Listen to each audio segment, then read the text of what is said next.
Jai Hind everyone. So yesterday evening the result of NDA 2 2025 was declared by UPSC. Congratulations to all those who have cleared the written exam.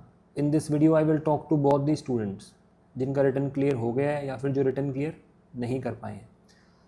जिन्होंने return clear कर लिया है they have to register themselves on this website joinindianarmy.nic.in within 2 weeks.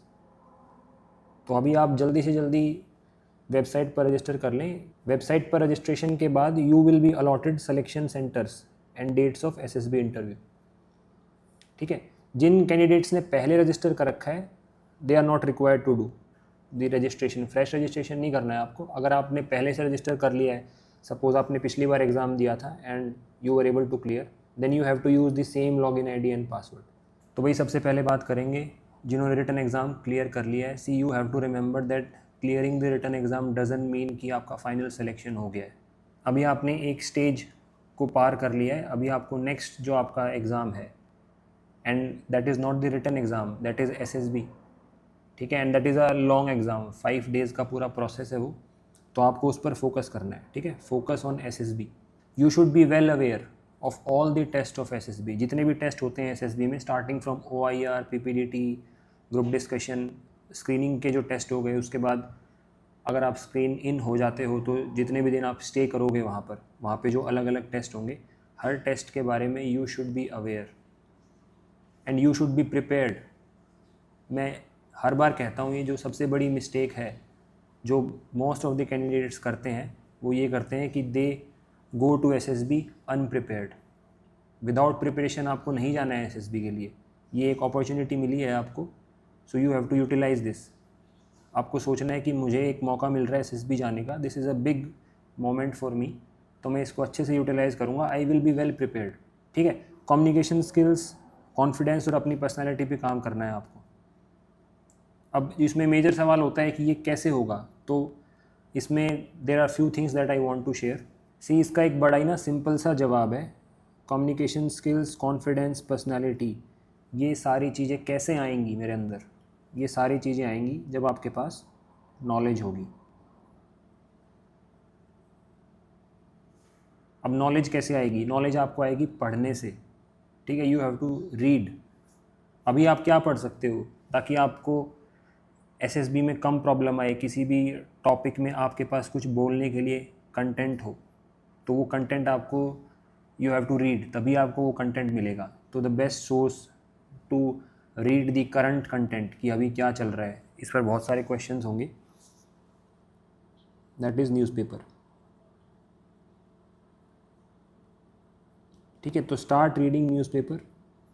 English newspaper आपको पढ़ना शुरू करना है daily.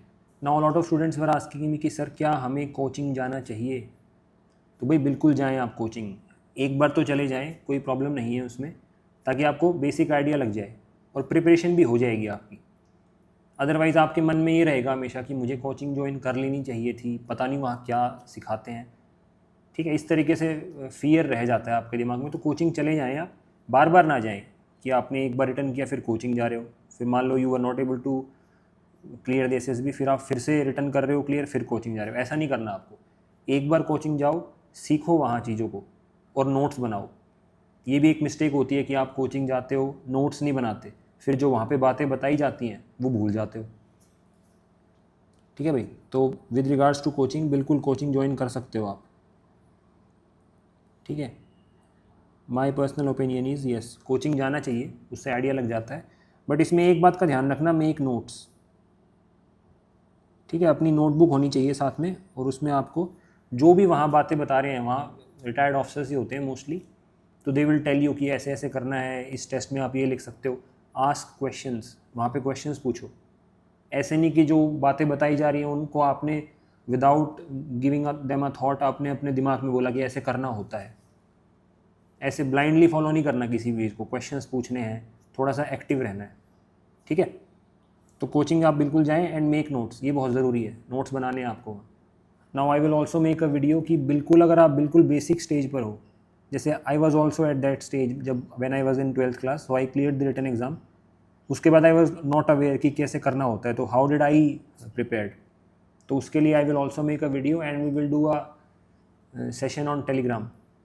ठीक है, वहाँ पे आई विल शेयर दी कि किस तरीके से प्रिपेयर करना होता है, एंड आपके क्वेश्चंस के भी आंसर करूँगा मैं, ठीक है। तो you can join the Telegram channel, but please remember that this is a game of, ये सांप सीढ़ी वाला गेम है, ठीक है ना। Don't get too excited if you have clear the written exam, और जिन जो रिटन एग्ज़ाम क्लियर नहीं कर पाए हैं उनको ज़्यादा सैड फील नहीं होना है,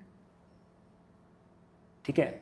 मेरे को ऐसे मैसेजेस भी आए हैं कि sir me and my friend were preparing and he clear the exam, ठीक है, तो you should be happy, but don't feel sad. बिल्कुल एक्सट्रीम में नहीं जाने चाहिए इमोशंस। आपका एम है यहाँ पहुँचना, ठीक है, उसमें थोड़ा सा टाइम लग जाएगा आपको, है ना। समबडी इज़ हेयर, वो यहाँ पहुँच के फिर नीचे आ जाएंगे एकदम। बहुत सारी स्टेजेस हैं यहाँ पे, रिटन एग्ज़ाम हो गया, स्क्रीनिंग का प्रोसेस हो गया, देन कॉन्फ्रेंस प्रोसेस हो गया, फिर देन मेडिकल हो गया, फिर मेरिट हो गया, फिर मेरिट में भी आपको चॉइस ऑफ सर्विस हो गया, इस तरीके से। तो there are lot of stages in this exam, ठीक है। Ultimate aim is to reach here, so this will take time, ठीक है, ये गेम की तरह ही है इसमें, and there are few factors which are not in your control, ठीक है। तो डोंट टेक दिस एग्ज़ाम की यही मुझे डिफ़ाइन करता है, अगर मैं कुछ हूँ तो मैंने रिटन क्लियर किया तो ही मैं कुछ हूँ, अदरवाइज़ मैं तो कुछ हूँ ही नहीं, ठीक है। इस तरीके से नहीं सोचना किसी को भी। Now for those who are not able to clear the written exam, उन्हें क्या करना चाहिए उन्हें भी बताता हूँ मैं, ठीक है। See what you can do is do not give up.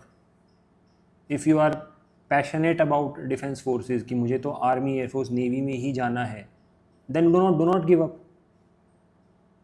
इतना जल्दी गिव अप कर दोगे तो फिर this is also a test, ये भी टेस्टिंग ही चल रही है।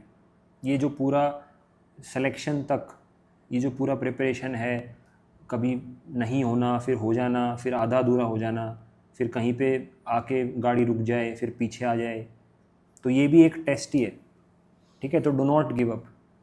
हाँ, ये ज़रूर चेक करें कि आपके मार्क्स कहाँ कम रह गए। If your GAT is week, तो जो चीज़ वीक है उसको स्ट्रॉन्ग करना है। अगर मैथ्स वीक है तो मैथ्स को स्ट्रॉन्ग करना है, ठीक है। And do not wait for anyone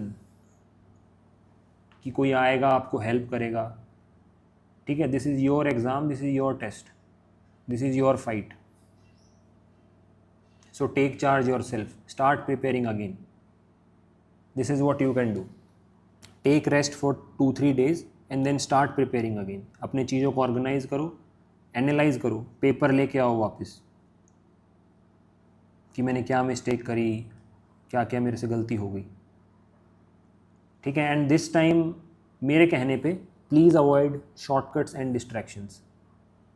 shortcuts का मतलब कि लास्ट मोमेंट पे कर लेंगे, चलो देख लेंगे, वहाँ कुछ फॉर्मूला शीट देख लेंगे, इस तरीके की जो भी बातें हैं उनसे दूर रहो। अब I don't like to repeat those things again and again. Formula sheet, cheat code, tricks, tips, इन सब चीज़ों से दूर रहना है। नॉर्मल जैसे आप स्कूल में पढ़ाई करते थे छोटी क्लासेस में, कि पढ़ाई करी फिर ठीक है पेपर दे दिया, तो पढ़ाई करो आप, ठीक है ना। This time try to study from basics, learn things, and अभी 6 months हैं आपके पास, तो this time will pass like anything, do not waste time. चलो, थैंक यू वेरी मच, जय हिंद।